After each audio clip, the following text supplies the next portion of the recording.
அடுத்ததாக இப்போ அந்த அராம்கோ இதை பற்றியும் கேட்டிருக்கிறாங்க.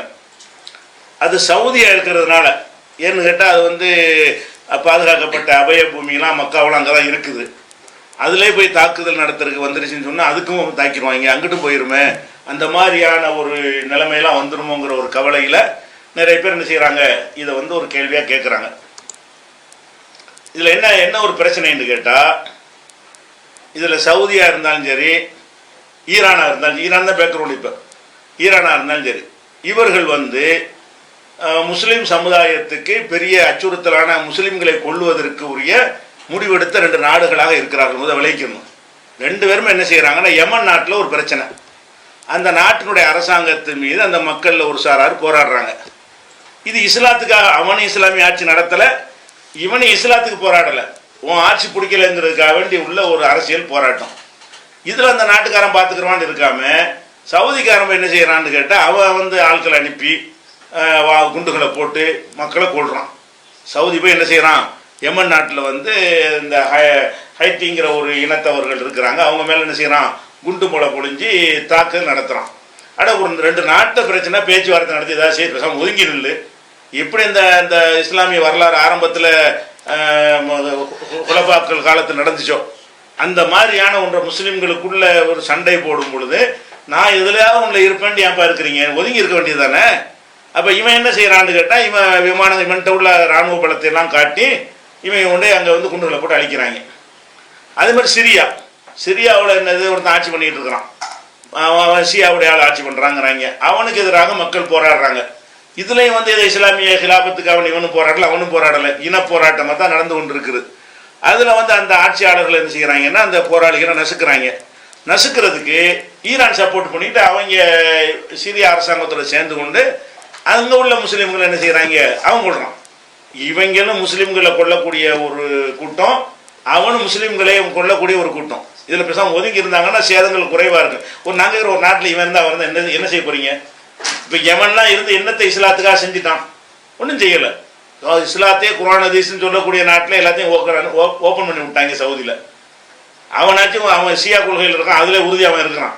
இவங்க தௌஹீத் கொள்கையில் இவங்க உறுதியாக இல்லை. இவங்க எந்த கொள்கையின்படி ஆட்சி நடத்துகிறாங்க அந்த கொள்கையில் இல்லாமல் ஆடல் பாடல் கூத்து கும்பாலம் எல்லாமே என்ன செஞ்சிருச்சு, சவுதியில் அனுமதிக்கப்பட்டுருச்சு. உங்கள்கிட்ட இஸ்லாம் இல்லை, நீ என்ன இஸ்லாமிய ஆட்சிக்கு போகிற?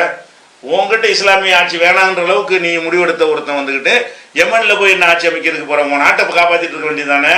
இப்போ 2 பேரும் என்ன செய்கிறாங்கன்னா, தேவையில்லாத வேலையை செய்யக்கூடிய நாடுகள் தான் அதில் ஒரு பிரச்சனையாக இருக்குது. இப்போ என்னன்னு கேட்டால், அந்த சவுதிக்காரன் போய் இங்கே போய் தாக்குதல் பண்ண உடனே இப்போ என்ன செய்கிறான்னா, சவுதி யோசிக்கிறான், நீ வந்து அவனுக்கு சப்போர்ட்டாக இருக்கில்ல, அப்போ நான் வந்து இவனுக்கு சப்போர்ட்டாக இருப்பேன் அப்படின்னு சொல்லி என்ன செய்கிறான், அந்த ஹவுதிங்கிற ஆட்களுக்கு ஈரான்கான ஒரு சப்போர்ட்டாக இருக்கிறான். ஈரானை பொறுத்த வரைக்கும் இது வந்து உலகத்திலேயே இன்றைக்கி அவன் தான் நம்பர் 1 விளங்கிருங்க.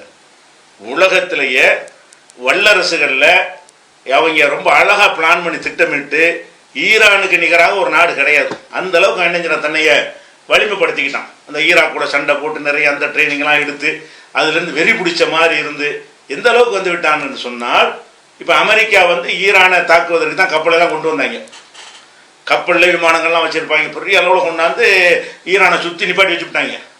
நிப்பாட்டி வச்சுட்டு அங்கேருந்து பல 100 கோடி செலவில் ஆளில்லா விமானத்தை அனுப்பி அதை வந்து ஃபஸ்ட்டு அனுப்பிவிட்டு ட்ரெயில் பார்க்குறான். அந்த விமானத்தை வந்து ரேடார்லாம் கண்டுபிடிக்க முடியாது. ஈரானுக்குள்ளே அனுப்புகிறான் யார், அமெரிக்காக்காரன். கப்பலில் இருந்து என்ன செய்கிறான், அந்த விமானம் வந்து பல 100 கோடிகள் டாலர் செலவில் உள்ள விமானம். அனைத்து வசதிகளும் அதில் இருக்கும். குண்டு வீசுறதுலேருந்து தகவல் எடுக்கிறதுலேருந்து ஒட்டுமொத்த ஈரானுடைய டீட்டெயிலாக எடுத்துடலாம். அப்படி ஒரு விமானம் வந்தால் அவர் ரொம்ப தொலைவில் வரும். கிட்ட வந்தால் தான் அங்கே கண்ணுக்கு தெரிய முடியும். ரொம்ப தொலைவில் இருப்பான், அது கண்ணுக்கு இருக்கிறதே தெரியாது. சாதாரண கண்களை கொண்டு நீங்கள் பார்த்தீங்கன்னா அப்படி ஒரு விமானம் பறப்பது என்ன செய்யாது, அவனுக்கு தெரியாது. அப்படியான உயரத்தில் இருந்து கொண்டு என்ன வேண்டாலும் செய்யக்கூடிய ஒரு பவர்ஃபுல்லான ஒரு இதை வச்சு தான் அமெரிக்காக்காரன் என்ன செய்வான்னா ட்ரெயில் பார்ப்பான். ஏற்றி விட்டான், உடனே தட்டிட்டானுவோ. ஈரான்லேருந்து என்ன சுட்டு தள்ளிட்டான். உலக சரித்திரம் கிடையாது இவனுடைய அந்த விமானத்தை எவனும் சுட்டது கிடையாது. அப்போ ஈரான் என்ன செய்கிறான்னு கேட்டால், அவன் அப்படி ரேடாருக்கு தெரியாமல் வந்தால் கூட எங்களுக்கு கண்டும் பிடிப்போம், துல்லியமாக குறி வச்சு அடிப்போம். அடித்து 2-3 நாளைக்கு வாயை திறக்க முடியல அமெரிக்கா. 3 நாளைக்கு பேச்சு மூச்சு இல்லை, அப்படிலாம் காணா போய் வரல, போய் சொல்லுகிறார்கள்னாங்க. அவன் படத்தை எடுத்து போட்டு விட்டான். அது நடந்து விட்டது, நாங்கள் இதுக்கு கணக்கு தீர்க்காமல் விட மாட்டோம், அடி வாங்கி போட்டு கணக்கு தீர்க்காமல் விட மாட்டோம்னாங்க.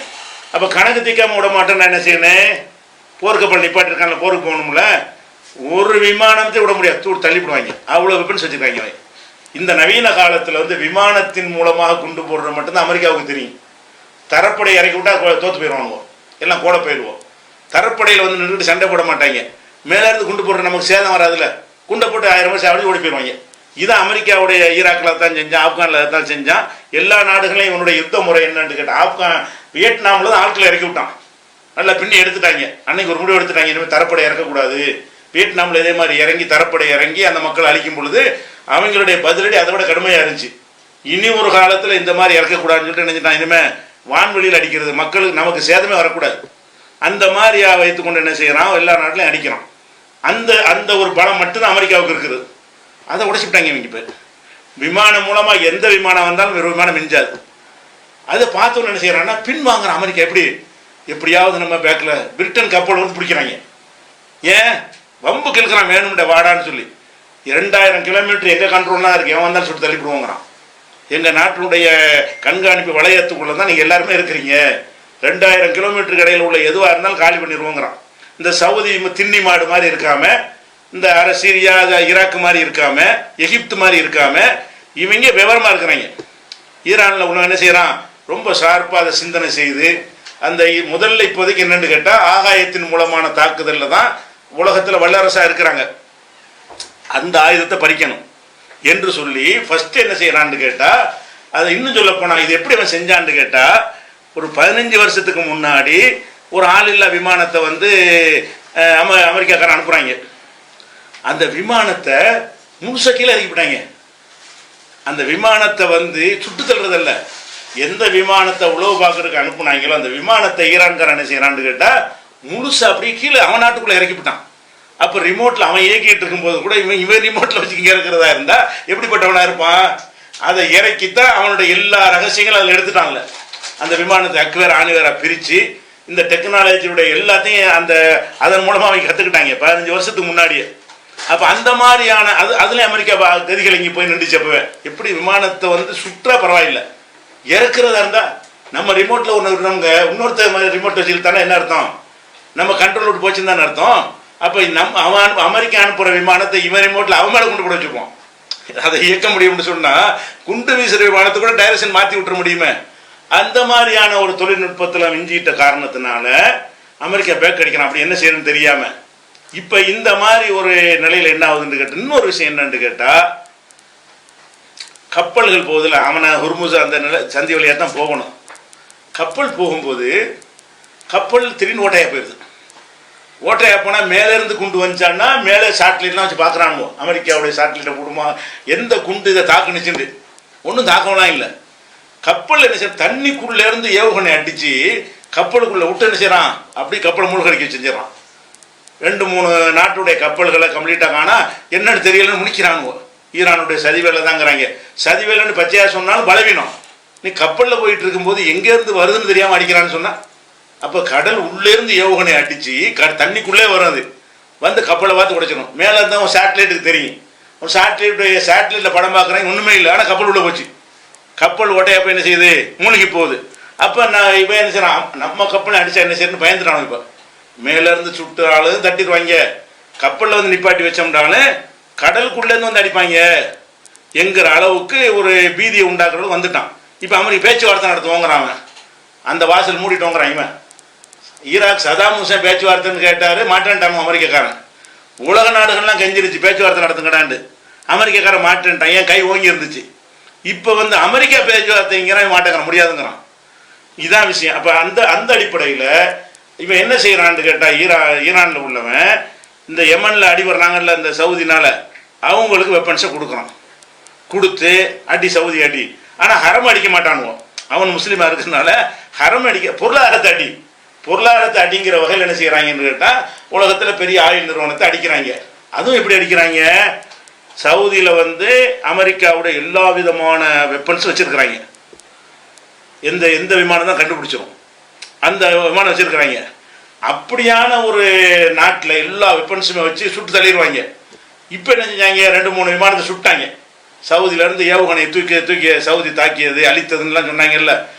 அதை தெரிஞ்சவங்க என்ன செஞ்சான்னு கேட்டால், குட்டி விமானத்தில் அனுப்பி அதை ரேடாருக்கும் தெரியாமல் அனுப்பி எல்லாம் பணம் போட்டு தள்ளிட்டானுவோம். இதில் அராம்கோ போனது மேட்ரு கிடையாது. அமெரிக்காவுடைய ஆயுதத்தினாலையும் கண்டுபிடிக்க முடியாத அளவுக்கு நான் ஆள் அனுப்புவேன், நான் அனுப்புறது குண்டு வச்சு தகர்ப்பேன், உங்களால் கண்டுபிடிக்க முடியாதுங்கிற செய்தியை சொல்கிறதுக்காக வேண்டி செய்கிறான். இப்போ அமெரிக்கா என்ன செய்கிறான், நாங்கள் ஒத்துழைப்பு செய்கிறதுக்கு போகிறோன்னு சவுதிக்கு போயிருக்கிறான். இப்போ சவுதிக்கு என்ன செய்கிறான், அவன் கடற்படை அனுப்பி நாங்கள் ஒத்துழைப்பு செய்ய போகிறோண்டு. இவன் இந்த ஹவுதி கூட என்ன செய்கிறான், வா ஒத்துழைப்பு வாடா பார்ப்போம், எங்கிட்ட தப்பையெல்லாம் இவன் மிரட்டுறாங்க. சண்டைக்கு ஒரு சின்ன பேர் கேட்பாங்கல்ல, இப்போ அந்த மாதிரி என்ன செய்யறான், இந்த ஹவுதி கிளர்ச்சியாளர் சொல்கிறான், நீ வா அமெரிக்கா தானே வா, நீ எங்கள்கிட்ட இருந்து தப்பிக்க இயலாதுங்கிறான். அப்போ வந்து எதுக்கு சொல்கிறேன்னு கேட்டால், இது ஒரு அரசியல் நடத்துகிறாங்க. ஒரு வகையில் என்னன்னு கேட்டால், இந்த அமெரிக்காவுடைய வல்லாதிக்கத்துக்கு இந்த ஒரு இவ்வளவு கேவலம் அதனுடைய சரித்திரத்தை நடந்தது கிடையாது. ஜப்பானில் குண்டு போட்ட காலத்திலேருந்து அவன் தான் ராஜா. ஹிரோஷிமாவில் அணுகுண்டு போட்டாங்க இல்லையா, அன்னையிலேருந்து உலகத்தை பயங்காட்டிக்கிட்டு இருக்கிறது யார், அமெரிக்கா தான். பயந்து பின்வாங்கினது இப்போ தான். கப்பலை பிடிக்கிற பேசாமல் நிற்கிறாங்க. என்ன பொருளாதார தடை விதிப்போங்கிறான். இப்போ அடிக்கன்னு சொல்ல வேண்டியதானே, பொருளாதார தடை விதிப்போம், எங்கள் நாட்டிலேருந்து எதுவும் அனுப்ப மாட்டோம், உங்கள் நாட்டிலேருந்து எங்களுக்கு எடுக்க மாட்டோம்னா இதான் அவனுக்கு செய்ய முடிஞ்சே தவிர, மேலும் பொருளாதார தடையை அதிகப்படுத்துவதற்கு யோசித்து கொண்டிருக்கிறோம், அதுக்கு ஒரு கமிட்டியை போட்டிருக்கிறோம், அதுக்கு ஒரு அதிகார நியமனம் யார், அமெரிக்கா சொல்லுது. இந்த மாதிரி ஒரு கேவலத்தை என்ன உலகத்தில் ஏற்படுத்தி இருக்கிறது. இப்போ கற்றுக்கிற வேண்டிய என்னன்னு கேட்டால், ஈரானில் இருந்து இந்த முஸ்லீம் நாடுகள், ஈரான் வந்து பொருளாதாரத்தில் சவுதி அளவுக்கு வலிமையான நாடு கிடையாது, இவனே அதை செய்யலை. நீ ஏன்டா உன்னை வலிமை, அமெரிக்கா மிரட்டுற அளவுக்கு நீ ஏன்டா இருக்கிற, அமெரிக்கா மிரட்டுறவங்க நீ ஆயிருக்கலாமல, எல்லா வசதியும் இருக்கத்தானே செய்யுது, காசு பணம் எல்லாமே இருக்குது. இவங்க என்ன செய்கிறாங்கன்னா ஜாலியாக ஆட்டம் போடுறது, அங்கே வந்து இதோ என்னது தோப்பு மாட்டிக்கிறது, இங்கிட்டு பார்க்க அமெரிக்காவில் போய் பேண்ட் சட்டை போட்டுக்கிட்டு செய்கிறது, ஜாலியாக கும்பலம் அடிக்கிறது, இந்த வேலையை செஞ்சுட்டு இருக்கிறாங்களே தவிர இவங்களுக்கு வந்து எந்த ஒரு அறிவும் கிடையாது, சிந்தனையும் கிடையாது. அதனுடைய விளைவு ஹரம்லாம் அடிக்க மாட்டாங்க. நான் ஹவுதி கிளர்ச்சியாளர் அவங்களும் முஸ்லீம்கள் தான். இந்த ஹரமை விட்டுட்டு என்ன செய்வான், பொருளாதாரத்தை தான் அடிப்பான். ஹரமுக்கெல்லாம் எந்த பாதிப்பும் வராது. அவன் அடிக்கிறதுக்கு என்னன்னு கேட்டால், சவுதியா நீயா வந்து அமெரிக்கா சொல்ல கேட்டு எங்கள் யமனில் வந்து குண்டு போடுற, உன் நாட்டில் நிறுத்திக்க, எங்கள் நாட்டில் வந்து குண்டு போட்டிங்கன்னா நான் திருப்பி அடிப்பேன்னு அடிக்கிறோம். அதனால் இதில் முக்கியமான விஷயம் என்னன்னு கேட்டால், முஸ்லீம் நாடுகள் வந்து இப்படிலாம் வரணும்னு ஒரு காலத்தில் நம்ம என்ன செஞ்சோம், கனவு கண்டோம். அது இந்த ஷியா நாடு தான் வந்திருக்கிறது தவிர அவங்க வரல. கொள்கையில் ஷியாங்கிறது ஒரு அச்சுறுத்தல் இருக்குது நமக்கு.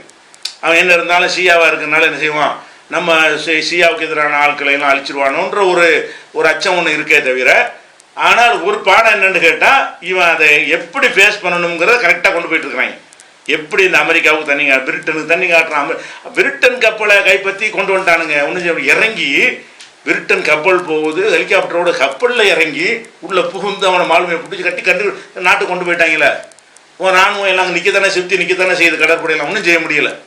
அந்த மாதிரி ஒரு ரொம்ப ட்ரைனிங் எடுத்த ஒரு கூட்டமாகவும், இந்த அறிவியல் துறையில் இவங்க இந்த மாதிரி அறிவியல்லாம் தோற்று போயிடறாங்க. ராக்கெட் விடுறது, இந்த அறிவியல்லாம் வந்து பாதுகாப்புக்கு யூஸ் ஆகாது, பெருமைக்கு யூஸ் ஆகிக்கணும். சந்திரயானில் போய் இதை விட்டதுனால என்ன நடக்கும், ஒன்றும் கிடையாது. தண்ணி இருக்குது, நிலவில் இருக்குன்னு சொல்லியாச்சு. சொன்னோன்னு என்ன வரப்போகுது, ஒன்றும் வரப்போகுது. எங்களுக்கும் போக ஏணும், அதுதான் அதில் கிடைக்குமே தவிர இவங்க சிந்தனைலாம் எதில் இருக்குன்னு கேட்டால், வெப்பன்ஸ். எங்களை காத்துக்கொள்வதற்கு எவனும் எங்கள் மேலே கை வைக்கக்கூடாது. இதுதான் ஒரு நாடு முதல்ல செய்யணும். இந்த மாதிரி விஷயங்களுக்கு செலவு செய்வதை விட அவன்கிட்ட யாரும் சீண்ட முடியாத அளவுக்கு என்ன செய்யறான், வலிமையாக இருக்கான். இதை இவர்கள் தவறவிட்டதனுடைய விளைவை சவுதி செஞ்சு இருக்கணும். அது செஞ்சு இருந்தார்களே ஆனால் சவுதி இன்னைக்கு உலகத்துக்கு ஒரு அச்சுறுத்தல் கூடிய ஒரு வலிமையான ஒரு வல்லரசாக இருந்திருக்கும். இதுதான் இந்த அராம்கோ விஷயமாக. இது நிறைய டீப்பாக சொல்ல வேண்டிய விஷயம். இவ்வளோ போதும்.